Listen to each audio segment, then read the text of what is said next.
self-care, soft life, quiet luxury wellness era. We are deep in the anti-hustle culture. Rest is king and stress is the enemy, but the $400 skincare routines and influencers who already have the perfect lives are making the rest of us feel stuck.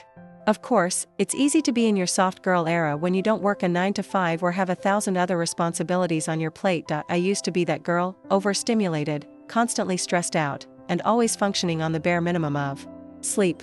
And I thought that was normal. But after many years of burning myself out repeatedly, I started building my own version of a soft life, one that could work with my real schedule. Now I run a business, spend time doing the things I love, and still get 8 hours of sleep without feeling guilty. These are the 5 habits that changed everything for me. So, if you're craving a life that is slower, softer, and stress-free, this is your blueprint. This is going to be the realest advice you'll probably hear from anyone. And I don't sugarcoat anything in my videos, so I'm going to give it to you straight. You have way too much you need to lighten your load and get rid of anything that is weighing you down, and this is hard because we are in an overconsumption era. You can buy anything with the press of a button and it'll be at your door in the next 48 hours.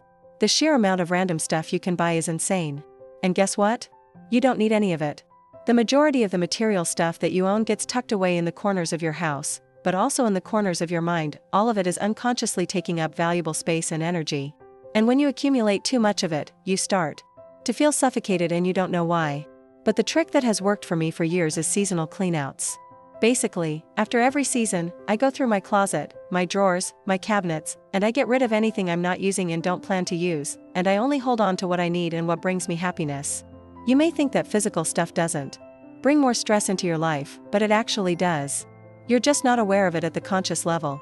Like no one has ever said, "Oh my God, I am so much happier because I have 300 plushies." Now, in the short term, buying all those plushies might give you a feeling of happiness, but over time, you're just going to revert back to your natural state of being. Nothing physical will ever change your emotions long term. Of course, you should still buy whatever your heart desires. I'm just saying that after I realized that I don't need all the stuff that I own, I became so much more clear-headed.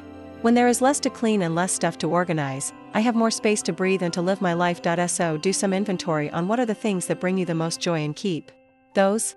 Shout out Marie Kondo and eliminate everything that does not bring that same energy. So all those empty boxes and random stuff you hold on to just in case, you are never going to need them. I've held on to some stuff for years, but in the end, I never ended up using any of it, and it just created more stress in my life. By the way, this also applies to relationships. The longer you hold on to that person that is creating more stress in your life, the more miserable you're going to be, and the more resentful you'll feel towards them. So, do that person a favor and let them go. They deserve to be happy, too. This goes for both romantic relationships and friendships. When you take away everything that is not serving you, you free up more energy to spend on the people and things that really matter to you. The next habit that is going to help you live a more stress-free life is to schedule your me time. But the second half of this that a lot of people forget is that you need to actually specify what you're going to do during your me time. If you just put me time for next Thursday on your calendar, when Thursday rolls around, there are going to be a dozen other priorities on your to-do list. And then guess what? You're going to sacrifice your me time because you'd rather be productive and get stuff done. But this is exactly why you're stressed out. It's like promising a 5-year-old they can have dessert after dinner. And then you, the parent, is like, "Sitch, no dessert for you." How do you think that kid is going to respond? Obviously, they're going to start bawling their eyes out. And we are not that different from kids. But instead of crying, we just crash out and project our anger out on other people. However, you cannot blame other things or people for the state of your life. That's all on you, baby. So, moral of the story, don't wait until you're burnt out to rest. You need to bake your me time into your schedule and plan out what you're going to do. Are you going to do a face mask, read a book, get a massage, watch a movie? You really need to be intentional with this. You need to give your personal time the same level of importance as your work. I don't know. I feel like rest will always be looked down upon because when we think of resting, we usually associate adjectives like lazy, slow, unproductive, but really rest is just a productive pause. You need rest, your body and mind depend on it. And if you continuously put it off, you will actually be less productive in the long run. Now, if you're thinking like, "Allison, I don't have time for an entire spa day. I don't even have an hour for myself." I feel you. That used to be me all the time. But the beauty of self-care is that you can decide how long you want it to be. Just 10 to 15 minutes of intentional self-time can make a huge difference. And if you are someone who always feels overstimulated and glued to screens like me, you need a ritual.